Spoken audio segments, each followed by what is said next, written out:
Hello everyone, this is Govind Singh Negi and welcome to my channel Economics with Govind Sir. So student, after a long period of a time, we are again started the topics from Indian economy. तो बच्चों अब हम Indian economy वाले topics को शुरू करेंगे। इस Indian economy वाले टॉपिक्स में जो हमारा पहला यूनिट है दैट इज़ यूनिट 1। जो हमारा यूनिट 1 है जिसका नाम है डेवलपमेंट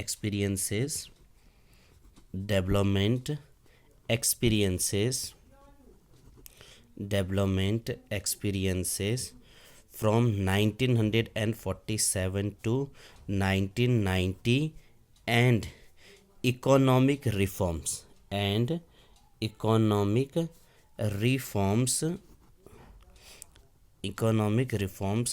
सिंस 1991।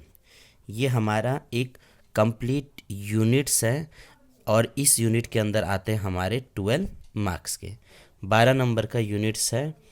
और यूनिट के अंदर हमें 3 पार्ट्स में इसको डिवाइड कर रखा है। अगर हम दूसरे भाषा में बोलें तो 3 यूनिट में डिवाइड कर रखा है। जो चैप्टर 1 है दैट इज़ बिफोर 1947 मतलब 1947 से पहले इंडियन की इकोनॉमी कैसा हुआ करती थी। दूसरा जो हमने चैप्टर नंबर 2 है दैट इज़ बिटवीन 1950 टू 1990 1950 से लेकर 1990 तक की हमारी इकोनॉमी कैसे होती थी। और जो हमारा चैप्टर नंबर 3 है दैट इज़ इकोनॉमिक रिफॉर्म्स 1991 और 1991 में हमारी इकोनॉमी कैसी थी। तो 3 पार्ट्स में इसको डिवाइड किया। Chapter number 1 before 1947, chapter number 2 1950 से 1990 और चैप्टर नंबर 3 1991 में। जो ये हमारे 12 मार्क्स हैं, ये 12 मार्क्स के आपके पास आएंगे टोटल 4 क्वेश्चन।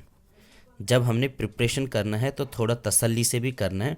4 क्वेश्चन आएंगे। इस 4 क्वेश्चन में आपको एक चीज़ का ध्यान रखना है कि 1 मार्क्स के हम आपसे बोल रहे हैं, जो 1 मार्क्स के हैं यहाँ पर से आएंगे आपके पास 2 क्वेश्चन। 1 मार्क्स के कितने क्वेश्चन हो गए? 2 क्वेश्चन हो गए।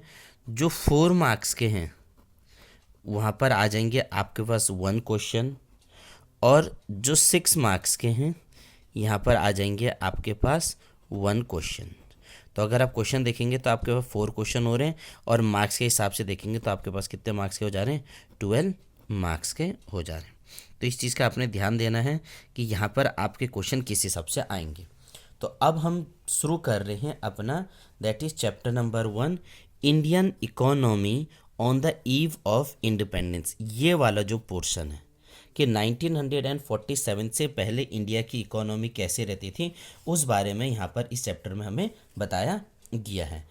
ईव ऑफ इंडिपेंडेंस मतलब इंडिपेंडेंस से पहले की स्थिति कैसे होती थी इंडिया के बारे में।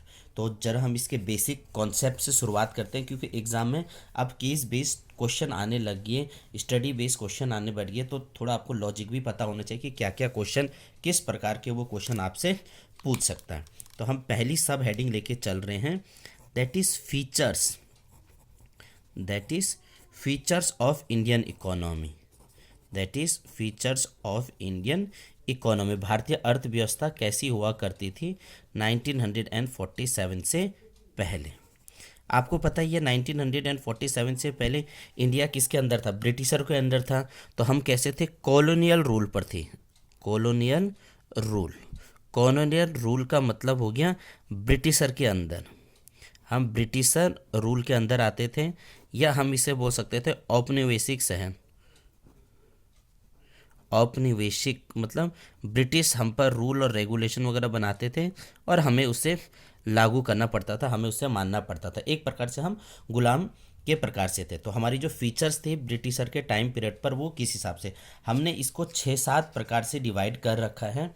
तो बारी बारी से उसको कोशिश करेंगे कवर करने के लिए। तो सबसे पहले हमारी जो इकोनॉमी थी that is A under developed economy.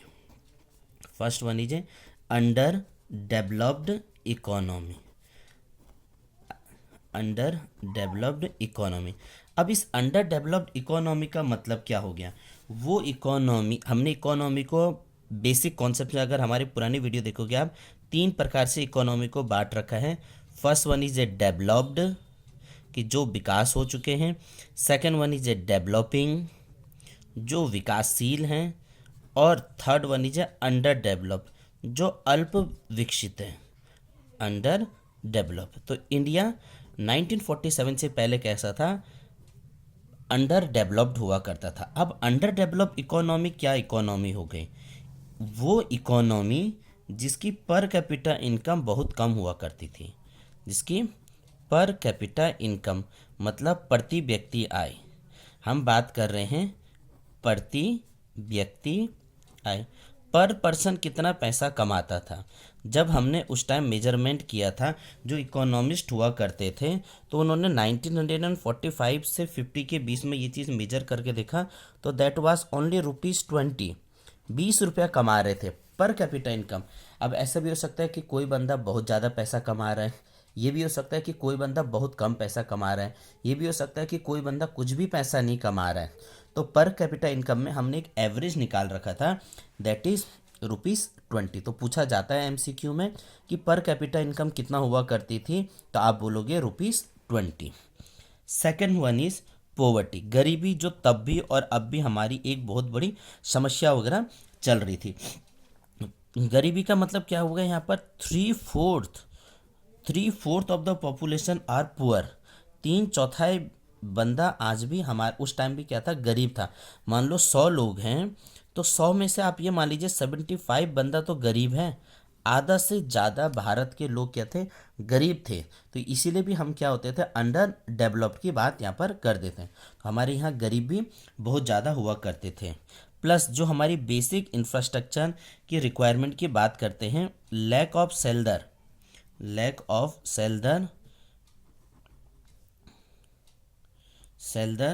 और क्लॉथिंग, जिसे आज के दिन में बोलते हैं बेसिक रिक्वायरमेंट। उस टाइम लोगों के पास रहने के लिए अपने घर नहीं थे, कपड़े वगैरह पहनने के लिए कपड़े वगैरह नहीं थे। तो ये भी एक प्रकार से बहुत बड़ी बेरोजगारी बताता है। तो हम इसे क्या कह सकते हैं? अनएम्प्लॉयमेंट, हम इसे बोल सकते हैं अनएम्प्लॉयमेंट। बेरोजगारी बहुत थी, इसीलिए वो अपना खाने पीने की चीज़ें भी नहीं मिल पाती थी, रोटी कपड़ा वगैरह तो दूर की बात थी, अब रहने के लिए घर भी नहीं था और कपड़े वगैरह भी नहीं मिल पा रहे थे। अगला जो हमारे पास समस्या आ रही थी, that is lack of infrastructure, infrastructure का मतलब जो मूलभूत सुविधाएं रहती हैं, बेसिक रिक्वायरमेंट की चीज़ें रहती हैं। जैसा इंफ्रास्ट्रक्चर के अंदर हम रखते हैं ट्रांसपोर्ट सिस्टम, गाड़ी घोड़ा तो तब तो नाम मात्रा के बराबर था, ये चीज़ें भी नहीं था। हमारे पास इलेक्ट्रिसिटी भी नहीं थी, हमारे पास कम्युनिकेशन सिस्टम भी नहीं था, टेलीफोन वगैरह भी नहीं था, बैंकिंग वगैरह सिस्टम वगैरह भी नहीं था। तो ये चीज़ें भी क्या होगी? जब इंफ्रास्ट्रक्चर ही नहीं होगा, बेसिक रिक्वायरमेंट की चीज़ें ही नहीं होगा, तो हम किस हिसाब से हम ज़्यादा बढ़ पाएंगे? इसी को पॉइंट को मैं यहाँ पर कवर कर रहा हूँ। नेक्स्ट आता है हमारा, दैट इज ए लेस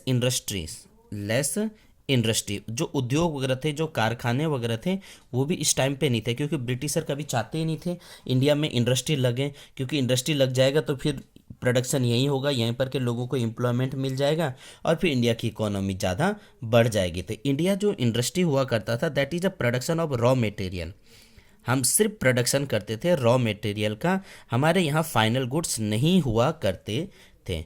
ये हो गया। दूसरा इसमें बोल दिया हाई इलिटरेसी,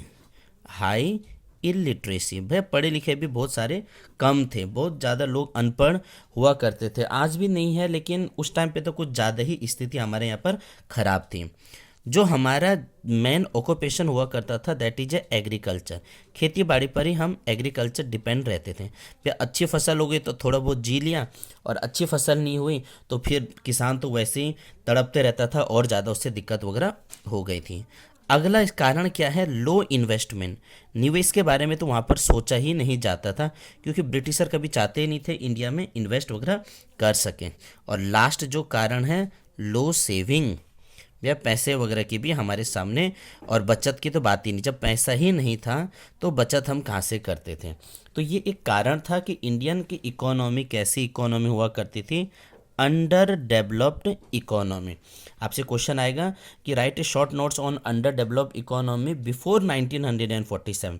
तो आपने बताना है कि हमारी पर कैपिटल इनकम बहुत ज़्यादा कम थी, अप्रोक्सीमेटली 20 रुपीज़ के आसपास। आधा से ज़्यादा भारत के लोग क्या थे, गरीब थे। हमारे पास बेरोज़गारी थे, तो बेरोज़गारी की वजह से कपड़े वगैरह और रहने के घर वगैरह नहीं थे।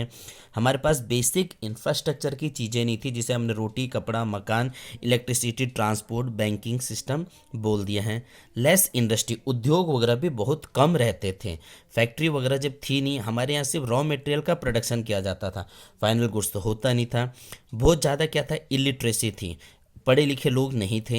हम एग्रीकल्चर पर ज़्यादा डिपेंड रहते थे। लो इन्वेस्टमेंट, निवेश करने के बारे में ब्रिटिशर कभी सोचते ही नहीं थे कि जब वो इन्वेस्ट करेंगे तो थोड़ा सा पैसा आना था, लेकिन पैसा तो आया नहीं है। And the last one is low saving, पैसा बचाने की भी हमारी आदत उस टाइम पे नहीं हुआ करती थी। इसलिए नहीं बचता था क्योंकि हमारे पास पैसे नहीं थे। तो आई थिंक आपको ये चीज़ समझ आई होगी। समझ आएगा तो प्लीज़ लाइक शेयर कमेंट करना। अगला फीचर्स हम अपने नेक्स्ट वीडियो में बताएंगे, अंडर डेवलप के बाद इंडियन इकोनॉमी बैकवर्ड इकोनॉमी कैसे हुआ करती थी। Thank you.